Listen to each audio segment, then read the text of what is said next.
All over the world, the 20th century has seen the continued loss of a vital and invaluable human resource: the traditional peoples of the earth. Victims of marginalization and inappropriate development, the traditional peoples represent our shared human heritage. A heritage of creativity, of wisdom, of will and spirit. In losing the traditional, we lose a part of ourselves. In the Philippines, such a loss may yet be prevented. Through the recognition of outstanding artists who, despite tremendous odds, continue to keep alive the worthy traditions of their people, and in so doing, protect the ways of the ancestors. For an entire race of Filipinos, to recognize their achievements is to help preserve these. For the indigenous and traditional artists of the Philippines, the Gawad sa Manlilikha ng Bayan.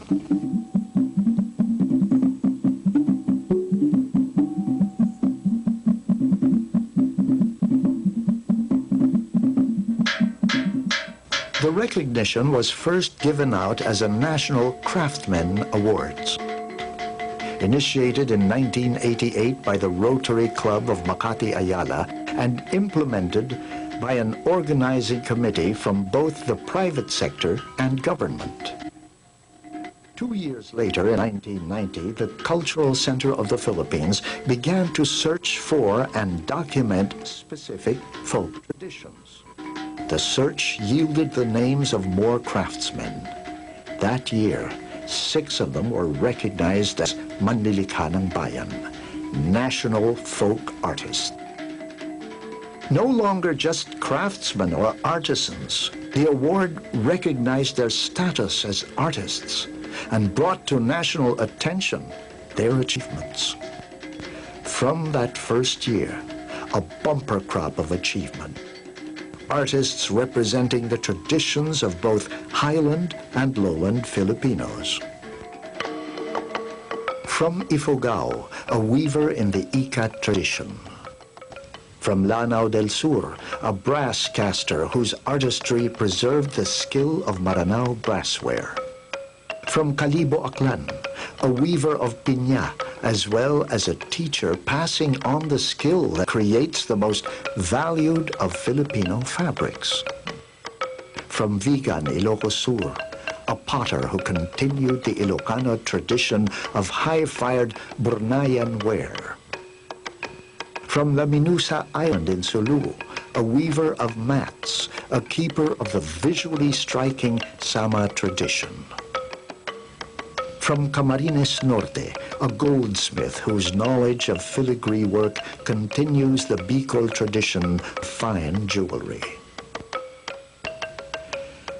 With their recognition, the traditional artist had ceased to be known as merely a craftsman. Now, both the communal and individualist traditions in art would be properly viewed as fine art. It was also in 1990 when legislators pressed for the continuance of such a recognition. Senators Edgardo Angara, Leticia Shahani, and Sotero Laurel expressed their concern for other artists to be given presidential honors. 2 years later, in 1992, Presidential Act 7355 created the Gawad sa Manlilikha ng Bayan, an act providing for the recognition of national living treasures and making the preservation and promotion of folk art a policy of state. Since then, the Gawad sa Manlilikha ng Bayan has been a project of the National Commission for Culture and the Arts. The search for the national living treasures of the Philippines takes the NCCA teams consisting of researchers, videographers, photographers, and coordinators through often inaccessible areas of the country. Their recommendations are screened by a panel of experts who use exacting criteria in judging and reviewing the work of the artists. Technical skill, artistic quality, dedication to the preservation and faithfulness to a worthy, living tradition, as well as his character and integrity, all come together to select a living treasure. In 1993, 3 artists were chosen as the very first recipients of the Gawad sa Manlilikha ng Bayan. 3 artists from 3 distinct indigenous cultures were awarded in 1993. Their fields, music and literature, the most intangible and yet pervasive of the arts.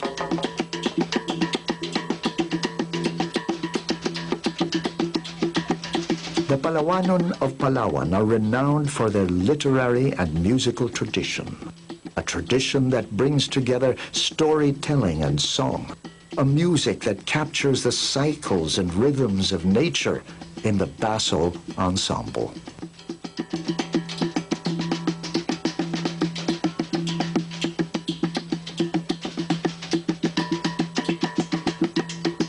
Masino Intaray of Macagua Valley in Brooks Point is a gifted storyteller and musician, a chanter of poetry and epics, a keeper of the Palawanon literary tradition.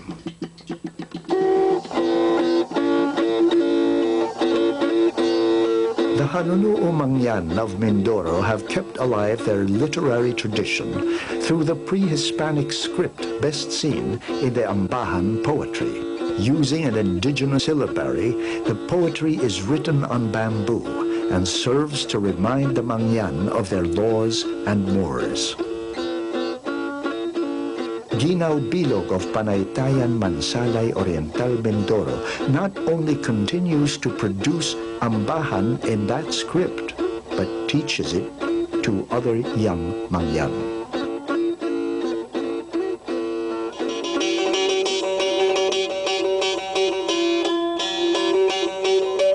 The Maguindanao of Mindanao value the music of Kutyapi, a stringed instrument that once enjoyed great popularity in their royal courts.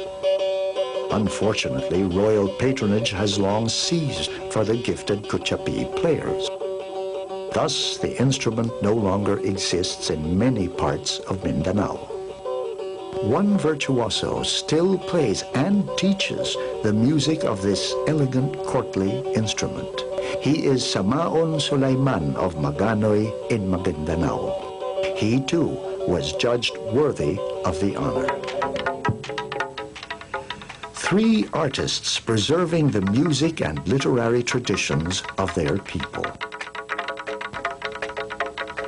Aside from the plaque, the honor comes with a cash prize and a monthly stipend for life, enough for the artists to go on creating. Along with the honor comes the responsibility to pass on the knowledge by teaching younger members of the community. The recipients must also work with the NCCA and other government agencies in the documentation and promotion of their art. Feasibility studies that may yet convert the art into a useful cottage industry are also undertaken with the help of the awardees. In 1998, the Gawad sa Manlilikha ng Bayan once again honored 2 artists, 2 women working in a highly specialized and highly endangered art form, abaka ikat weaving. Abaka ikat weaving exists only in the Philippines and in a very concentrated area in Mindanao. The art form is rare for 2 reasons. 1, it uses the fibers of the abaka plant.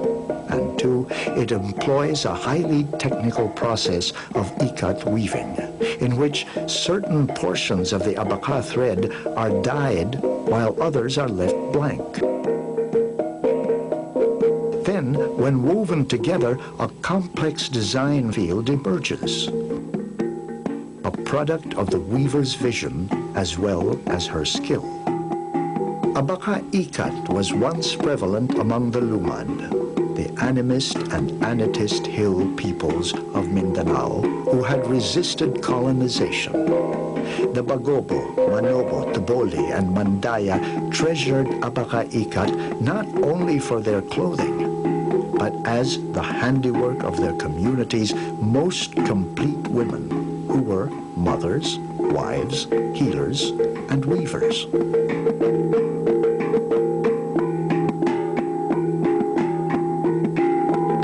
Salintamonon is a Bagobo.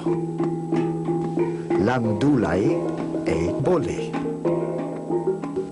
The two recipients of the Gawad sa Manlilikha ng Bayan have consistently held on to traditional designs while mastering the exacting technique of processing abaka fibers, dyeing these, laying out the design field through knotting, and finally weaving the fibers into fabrics such as these, fabrics that are unique in Southeast Asia and in the world.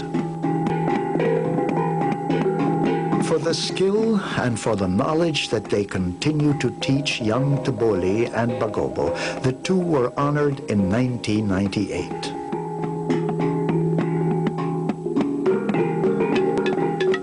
The Gawad sa Manlilikha ng Bayan have not asked for this stellar recognition, content only with the privilege of being able to continue perfecting their art. But little by little, more Filipinos are becoming aware of their achievements through print and television media.